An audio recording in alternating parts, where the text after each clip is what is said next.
Hi, Arunima. Thank you so much for taking the time to participate in this interview for my research project titled AI and Journalism in India. And this is a part of my MSc dissertation at Brunel University, London.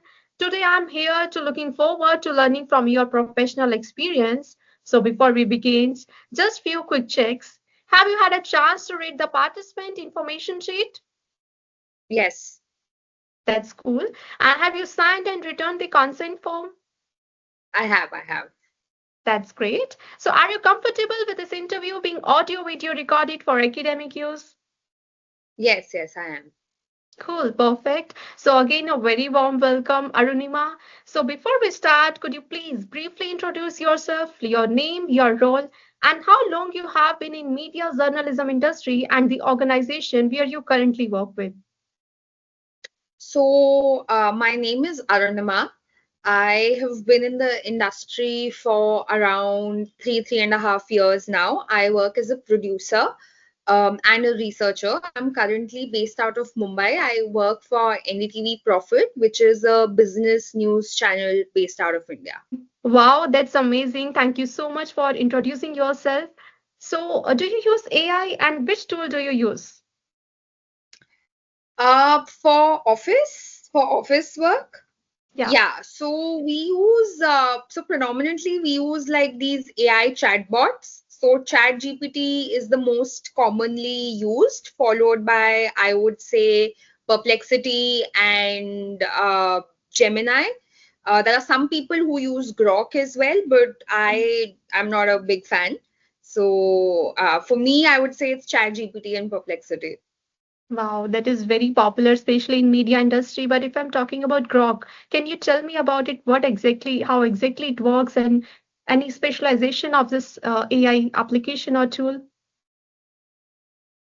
Where I use the AI tools for in my day-to-day uh, So, no, thing, if I'm or talking you. about the Grok, like the new application that you told me, so how So it Grok, works? like I said, I don't use so much for my work, but I think one place where Grok can really be helpful is when you have to work on a story which has a lot of, like, let's say, social media reactions. Like there are some stories which are trendy purely on the internet.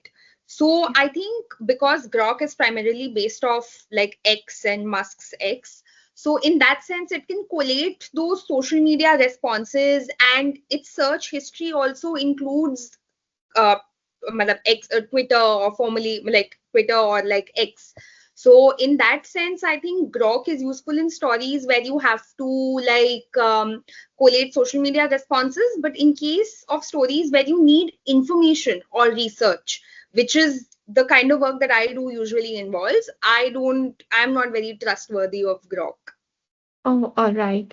That's cool. So, in case of AI, basically, how is AI affecting news gathering and story generation in your experience?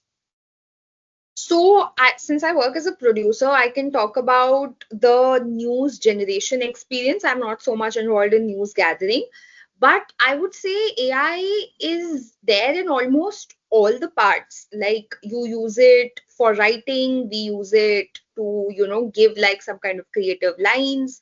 We use it to sometimes even, let's say you don't understand the story yourself. So to simplify or bring get more context in a story. So for all of these things, AI is being used in today's time, especially I think amongst the younger generations. Maybe like the older people might not be using it, but for those of us who are like tech savvy and are up to date with these like things, it's all of us are using it. So, what do you think in media industry, news reporters seeks helps from AI like ChatGPT to create any script? They do, yeah. There's no doubt about it. They are doing it. I think it's just while using AI, also the trick is that you need to be smart about it, and you need to be careful about it. You can't just get a script of ChatGPT and then just do a story based out of it. You have to fact check it. You Yeah. have to check for like biases, because a lot of these chatbots are usually American. So they have that American bias. They don't understand, like here I'm working in India, so they don't understand the biases or the nuance of a story, or the kind of focus or the kind of angle that we have. So in that, you can use it for a basic, like how you would do a Google search before a story, you can do that. This would be, I would Yeah. say, a slightly advanced version of, like, let's say, a Google search, but you still have to be involved even after that. It's not that you can simply just depend on the chatbot. Absolutely agree with your point. Like we can't rely on AI because we have to factually, like we have to check it again, either it's correct because sometimes AI can spread false information as well. I totally agree with your point. But in case of like ethical concerns, like what ethical issues are raised by using AI in case of media production, news production process? I think the biggest see, a lot of the times, of course, that depends on your prompt also. But first of all, at the outset, there is an issue of originality. You can never be sure where the, like, let's say news, everything is in the headlines, right? So, and Yeah, everyone is trying to always write like a punchy or a catchy headline, but you yeah, don't know where that headline might be lifted off by the bot, or whose words are being used. So in mm, that sense, of course, there is the issue of originality, and plagiarism is a big thing. yeah, Apart from that, of course, like we said, we discussed earlier also, there is this whole thing about misinformation and everything, because the facts might not be always correct, information might be dated. So you need to be sure of that. And I would not say in all the stories, but in some of the stories there is definitely a bias which exists. So I think these three would be, I think, the top, like, ethical issues that I would say exist. so it means you don't trust on AI news, AI generated news content. No, no, not at all. Even when I use it for my own personal work, I think it's just it's just time saving. Yeah. Like, instead of you doing something entirely from scratch, what AI does, maybe you can use it as a broad structure, and then use it to sort of, and then you can like further build upon it basis your own like understanding, your story and things like that. But entirely, I don't think you can really be dependent on AI. It's not Yeah, like, it's just not feasible. yeah, to get any instant response, we can use AI, but still we need humans to check out the fact, either it's true or fake Absolutely. information. Totally agree with your point. So, have AI tools impacted your career growth or job satisfaction? So I would say AI is, the popularity of these chatbots is fairly recent. So I would say, I mean, I can't comment so much about the career growth as of now, because if in fact, I think it's actually encouraged in newsrooms to use AI, because your seniors or your bosses feel that it makes you work faster or you're more Yeah, efficient.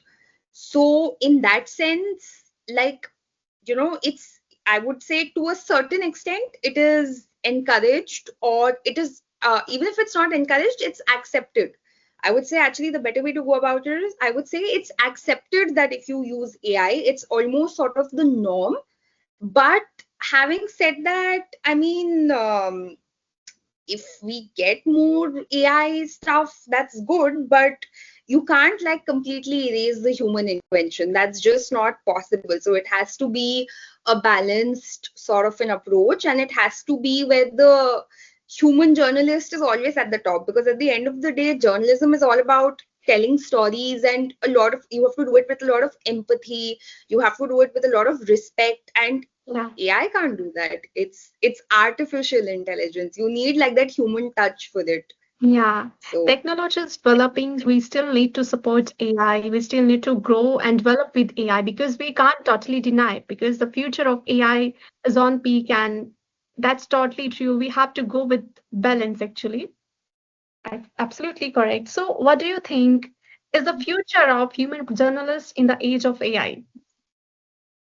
I think I would say their roles would definitely change. They would evolve with time, as it has in the past with every technology. Even, let's say, when there was just print, there were newspapers, TV was a Mm, relatively new medium. Now people are grappling with like social media, YouTube, or like Instagram reels and all of that. So I think with every technology, people's roles and will change, but that is not to say that these roles will vanish. You might be doing a different kind of work. You might be doing hopefully lesser work, but your work can't be erased, because at the end of the day, it you there needs to be a human intervention. Certain parts of like the job, like let's say maybe like some very basic stuff, like let's say like collecting information, Yeah. or let's say shortening, stories. Like let's say you've been told to write a 1,000 word story, and you have to make it, and you've submitted a 1,200 word story. So maybe that AI can do, that effort gets saved, but the story writing or the main contribution has to be done by you. So I don't think the future will change definitely for journalists, but I still see a role for them in the future. It's not like it's going to completely vanish. Yeah, but some of these jobs will definitely impact by the use of AI. Some jobs, sure, like I'm saying, it's like but I think also it might depend in different organizations. But like for example, the role of the producer is so dynamic in a Yeah, TV news industry that yeah, AI can never do that. Like what will you do in a breaking news situation? Let's say, like, there is some accident that has happened in some place. AI will not yeah, be able to handle a breaking news situation. yeah, yeah, AI doesn't know. AI can only work based off previous information. It can yeah. tell you where like 10 previous, let's say, earthquakes have happened, but it can't tell you here and now where earthquake has happened 2 minutes ago. So for and news, and that's the whole point of news, right? Like news will always, there will always be breaking news, there will always be new development, and AI will just not be that. Maybe at least the way we see AI today around us, it's just not Mm. that quick to react and to respond. Yeah, yeah. Because what So we are asking from AI, we are getting from AI, but AI can't do any live stream news or any correct. other like Correct. That's what I'm role. saying. So, like, certain things might be eliminated, and which honestly might be a good thing. It might save us more time, which we can, use to do better stories, or like stories that require more like time and human attention. Yeah, So, if like those basic stories can be sorted by the AI, then why not? It's a good thing. yeah, yeah. Absolutely agree with your point, Arunima. So, would you support integrating more AI tools in your newsroom? Why or why not? I think I would support integrating more AI tools, because to a large extent they do make you more efficient, or they make you more productive. So for certain aspects, definitely, like, let's say you want to do a spell check, you want to do a grammar check, you want like to shorten something, you want to simplify something, because a lot of times in news you're exposed to stories that you might not have heard of before. So you can't spend and I think the way the world is changing is also, everyone wants everything so quickly. Like even when, let's say we are given deadlines, so the deadlines are so quick, sometimes if you don't take the help of AI, it might not be possible for you to meet that deadline. So I definitely feel for some like aspects, you can like, more AI can be integrated, and I think it is happening. But at the same time, it should not come at the cost of like people's jobs. Yeah, yeah, And I mean, that's easier said than done, because if they're investing more in AI, they would obviously want to hire more. But I mean, I think the bottom line is just that AI can only assist you. yeah, I really don't think that it can replace human journalists completely. It's a powerful tool, but like storytelling, at the end of the day, it's a human process. It's, you yeah, need to bring an emotion to the story, you need to bring depth to a story, you need to bring nuance. The whole point of AI is that it is supposed to be this neutral sort of a thing. So I mean, if it is neutral, then you don't yeah, like, you're a journalist, so you would know like storytelling requires covering things from many, many aspects. yeah. It There should be requires, a balance. asking tough questions, correct? So, which like AI might not be able to do. Like you can put the same prompt in Chat GPT, like let's say Yeah, twice. You can ask Chat GPT to give you a negative also or a positive also of yeah, the same thing. So that way, AI really has no standing when it yeah. comes to news per se, or asking like difficult questions. Yeah, we can get some information through AI to save our time, but still we need humans to operate AI tools. I totally agree with your point because if we will totally rely on AI, because in case of storytelling, we need human touch. If AI is presenting any story, we can't feel like a human because there is a difference between AI like presentation and human presentation as well. Because human presenters gives like express with full of emotions basically, which is totally different from AI. And I totally agree with your point. And thank you so much, Arunima, for your valuable insights and your response have been incredibly helpful for my research. And I will stop the recording now. But do you have any questions for me or anything would you like to add before wrap up? No, no, no. That's all. Thank you so much.